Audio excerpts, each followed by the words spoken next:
Well, just gonna here talk about the Browns, Amari Cooper, Nick Chubb, and just whatever I can come up with because it's been pretty boring these past few weeks. No, play the music.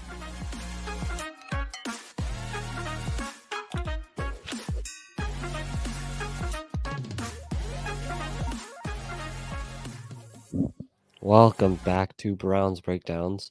Um, part of Fanatical Elves Network, Fans First Sports Network, all the fun stuff. I know it's weird. I usually guys don't see me on a Monday, and I just didn't get my stuff out on Sunday. I wanted to do it Sunday, but I didn't.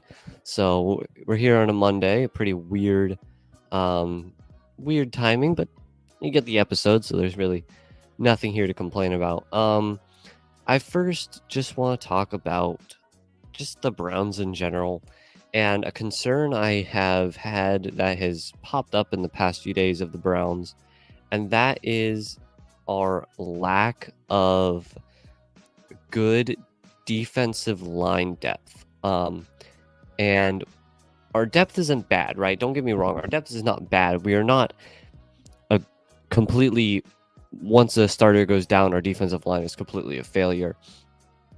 And it is hard to get defensive line depth because of the importance of the positions and because of it is a difficult position to play. But I feel like the depth of the defensive line is not a big concern, but a concern, and one that we might want to think about and check out, because the defensive line has consistently been especially the D-tackle position has been a problem, not a problem, but has been something we've had to worry about for 3 years now, maybe. Ever since I've started this podcast, defensive tackle has been a position of need. And while the starting positions of defensive tackle have more or less been fixed and have been filled out, what's the word? People behind the starters are still kind of shaky. And they aren't meant to be great, because if they were great, they'd be the starter. But I feel like there is a potential worry there that if the Browns do end up having some injuries, which we will, every single team has injuries. You don't go a season without having some sort of injury problem. But if injuries start to affect that area, I feel like it might be a concern. Is we just don't have a lot of good defensive line depth for injuries. And then for offensive line is another potential point of concern.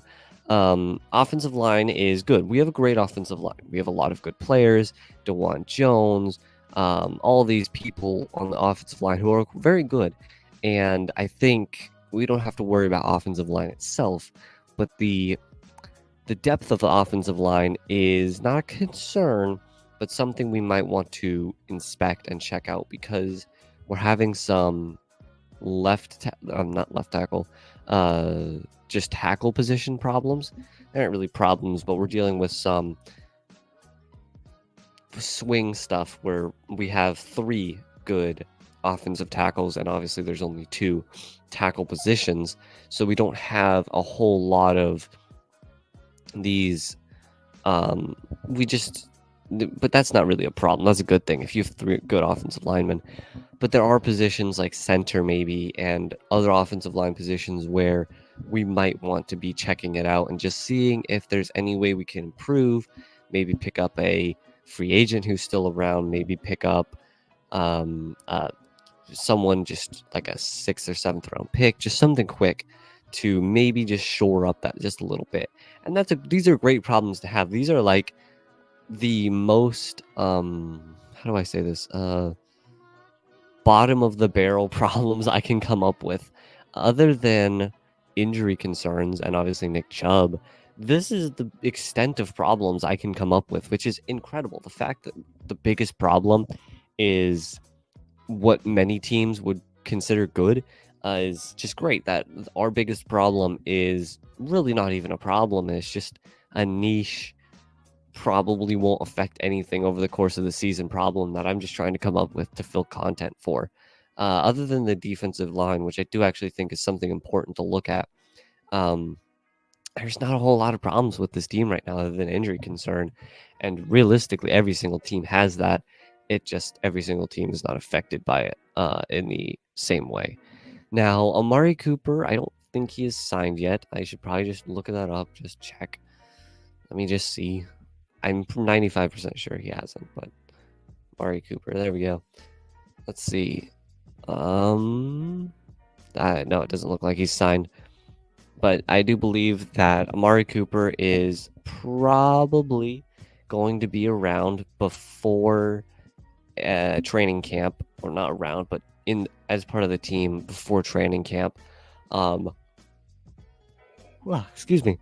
But there are definitely concerns that he might hold out, or that he might end up kind of like not playing at training camp, but do not expect him to be gone, to have held out so long he won't be playing in the regular season.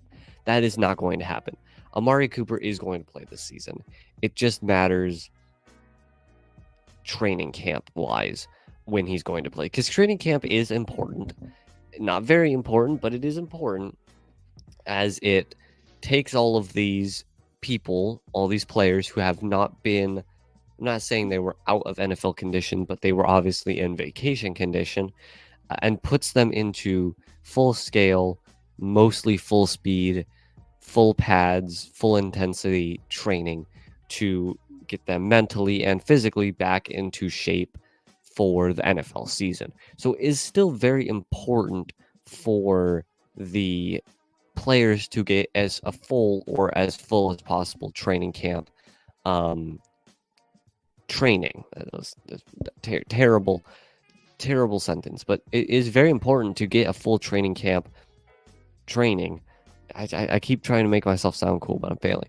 But it is very important to do that, because it does get you back into an NFL shape, mentally prepares you for the NFL season. And while a lot of these players are out of shape, I'm not saying they're coming back out of shape.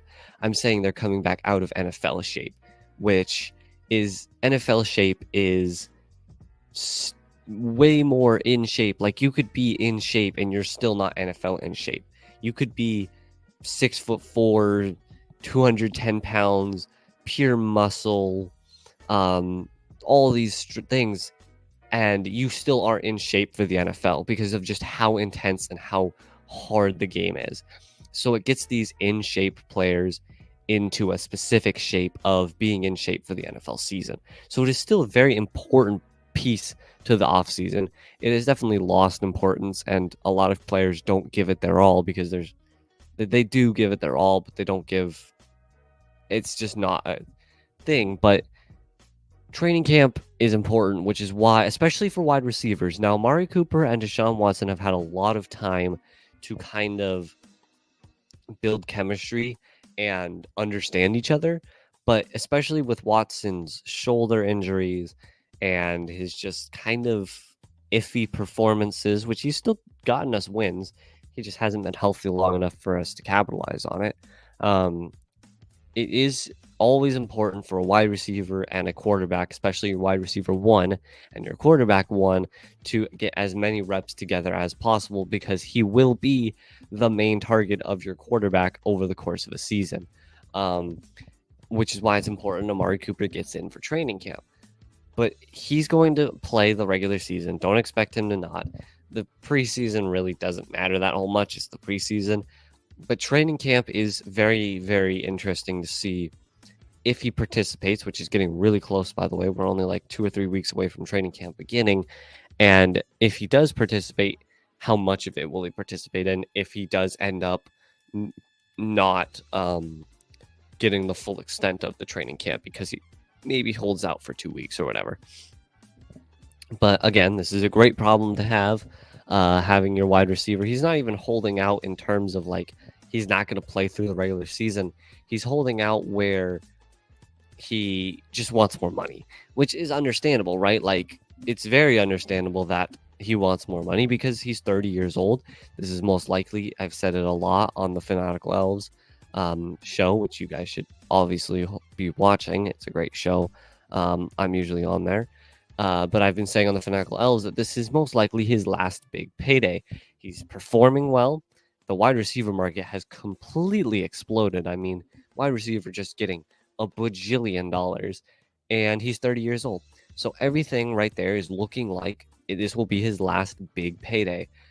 So obviously you want money. If your work comes up, like you're 75 years old, and they tell you, you're not 75, but like 60 years old, and they come up and tell you, and they're like, hey, we're going to sign you up on this contract for 4 more years. Here's the money we want to give you.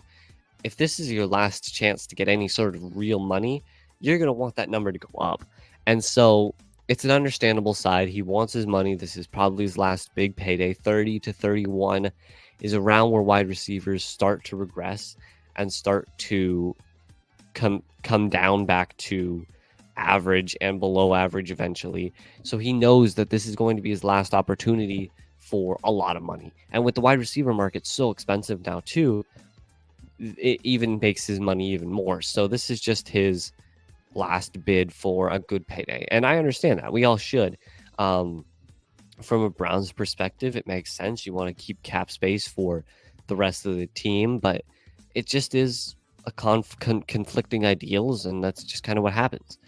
And then just to wrap everything up, we'll go with Nick Chubb. Is my music on? Hold on. I can't hear anything. Okay, it sounds like it is. I hope you guys can hear the music. I don't actually know if it's very easy to hear while I'm recording, since I'm talking and can't hear, but hopefully you guys can hear it. If not, sorry. We're gonna actually go to ad time, so we'll be right back for some ads. All right, welcome back to Browns Breakdowns, Fanatical Elves Network, Fans First Sports Network partners. We love them over there. We were just talking about Amari Cooper, and we're going to spend these last 2 or 3 minutes talking about Nick Chubb real fast. He looks like he's probably going to play week 1. I feel like he's going to play week 1. Now, obviously, there are the possibilities that the doctors tell him, hey, you're going to go on the PUP list and miss whatever. But I think there's obviously the incentives, and he's Nick Chubb. Come on. He's Nick Chubb. Obviously he wants to play, and I would too, but he's got a lot of incentives. And just like Amari Cooper, the running back market is starting to fall apart. He's aging. Everyone is technically, but he's starting to age. He's starting to reach. He's been injured 3 times now, from college to the NFL, on his knees.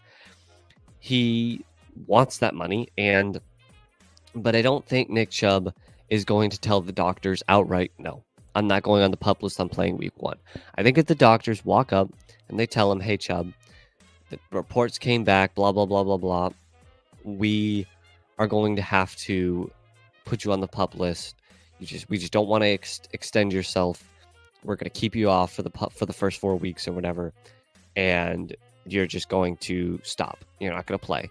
I don't think Chubb is going to dispute that. I think he's going to solemnly and very disappointingly tell them, I understand. I will do what you say. I don't think there will be any conflict between the doctors and Chubb. I think the doctors will tell Chubb the deal, and Chubb will agree and will do whatever they say. Now, I still think he's going to play week 1, but training camp is going to tell us an unbelievable amount about what Chubb is looking like. If Chubb is healthy, if there are still problems, if there are the potential of a re-aggravation or re-injury even of his ligaments. Training camp will be the defining factor to tell us very quickly, too, if Chubb is going to play week 1 or not. Because if he gets restricted or even denied practices for a significant period of time, restricted and denied sounds like he's going to get stopped at the door by this guy in a black suit, black glasses with a little ear thing, and be like, no, sir, you are not coming in here. But if he is reserved, or just outright doesn't practice for a significant period of time, like 2 weeks, 3 weeks maybe of practice, which I think he will be reserved or restricted or whatever, and will only do half practices or a third practices or no pad practices, because again, he still is recovering. But if he is just not practicing or is practicing very, very little over the course of weeks, I think it will be a good sign that he might be restricted for the first few weeks of the season. But I think he's going to play week 1. And by play week 1, I don't mean 30 carries, going to be just bashing him into the wall. I think maybe 10 carries, 8 carries, just get him into NFL mode, like 8 to 10 carries per game until like week 4 or 5 by playing week 1. But that's just my thoughts. That's really all I have. And so yeah, I think it's about done. So I hope you guys enjoyed this. I'm sorry for the massive long break. It's just not a whole lot to talk about. I mean, I had to go to the bottom of the barrel with those defensive and offensive lineman stuff to try and get something. But I hope you all enjoyed. I will talk to you guys. I don't know when. Probably. Well, obviously, I should be there Thursday for the Fanatical L's. But I'll just talk whenever there's something big that happens, like if Amari Cooper signs or Nick Chubb news But training camp, I'll see if I can get some stuff going. So I love you all, and I will talk to you guys in the next episode. Peace.